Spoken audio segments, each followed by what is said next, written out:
नांदगाव येथील शहरातील मध्यम भागातील गांधी चौक नांदगाव येथे सुरू असलेल्या रस्त्याचे काम आणि पुलाचे काम लवकरात लवकर पूर्ण करण्याची अधिकारी आणि ठेकेदारांना आमदार सुहास अण्णा कांदे यांनी केल्या तातडीच्या सूचना। नांदगाव शहरातील सुरू असलेल्या कामांची पाहणी करून नांदगाव शहराची बाजारपेठ असलेल्या गांधी चौक भागात विविध विकासाची कामे सुरू असल्याने व्यापारी बांधवांना अडचणींना सामोरं जावं लागत आहे। व्यापारी बांधवांनी मागणी केल्यानंतर आज स्वतः काम सुरू असलेल्या ठिकाणी आमदार कांदे यांनी पाहणी करून भेट दिली। या प्रसंगी नगरपालिकेचे मुख्य अधिकारी श्यामकांत जाधव, राहुल कुटे, सार्वजनिक बांधकाम विभागाचे अधिकारी सोळके तसेच संबंधित ठेकेदार उपस्थित होते। या कामात होत असलेल्या दिरंगाईमुळे व्यापारी बांधवांना अडचणींना सामोरं जावं लागत आहे। त्यांच्या व्यवसायावर परिणाम होत असल्यामुळे येत्या 8 दिवसाच्या आत रस्त्यांची कामे पूर्ण झाली पाहिजेत अशी तंबी सर्व अधिकाऱ्यांना दिली आहे।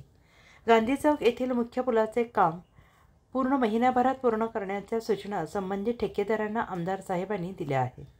या प्रसंगी बाजारपेठेतील सर्वच व्यापारी बांधव, नागरिक पाहणी दौऱ्याप्रसंगी उपस्थित होते। उत्तर महाराष्ट्र न्यूज नेटवर्कसाठी प्रज्ञानंद जाधव, नांदगाव तालुका प्रतिनिधी।